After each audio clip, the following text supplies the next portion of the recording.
Hey everybody, this is pretty different today. We've heard a lot about ChatGPT and that it's new and it's revolutionary. It's actually been around in theory for a long time.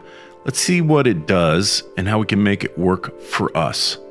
ChatGPT is a state-of-the-art large language model by OpenAI. And basically it's just a prompt.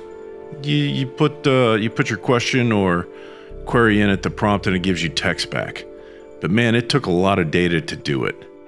Only recently have we had enough computational horsepower and data so that we can process it in a way that forms some sort of an intelligent model. So what can it do for us? Let's give it a test. Let's give it some things we kind of know and see what it gives back to us. It's kind of like getting a little superpower.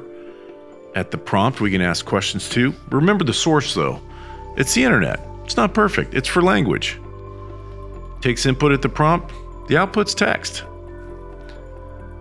Small businesses like yours make the world turn. As you can see just here in this prompt and question from GPT, it has that general knowledge. This description of entrepreneurship has been around. Around the machine shop world, that's what our business does, is machining, specifically gear manufacturing. And this is a neat one. It's got a lot of heart and soul, and it's really more about what individuals go through with respect to business. So let's see what ChatGPT thinks. Now that's a pretty quick answer by them, but here's it is summarized. And the practical one on the left is the one we've seen, and ChatGPT's is on the right. It's just missing a little heart. So how does ChatGPT think it can help us? Well, here's the way it thinks it can help. This is its answer. Let's figure out how to use it for ourselves. It can do a lot of things, but let's figure out how to make it customized for us. We have technical stuff, and we're not sure how to make it work for us entirely. But you can write a procedure here, so let's check this out. This is a simple one.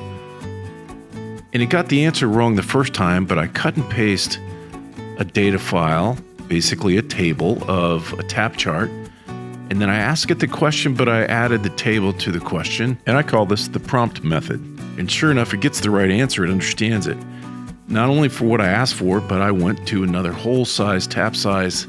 It still got it. Sure, it could have given me more information, but you can tell that seeding it and going along with the conversation, it learns and gets better. Would I let any of these procedures out on the shop floor? Absolutely not. Especially not without a review by a human. Could we use it for G-code? Could we use it for memos? We could use it for quite a few things. While the clerical, legal, HR, memo writing, all those types of tasks can be made easier, there are probably some internal portions of your business that could be made better by its use. There's plenty of examples now that you can see across the internet. You know, when you look at the possibilities of what it can tell you at the prompt, surely there's a way to get a voice prompt for it so that it can talk to you. And honestly, you can dream out loud and think that you're not far away from having your own personal Jarvis in your shop to help you design things, or your own personal assistant to bring you all the right tools to do a certain rebuild or process or tool change on one of your machines. So the upside is pretty open.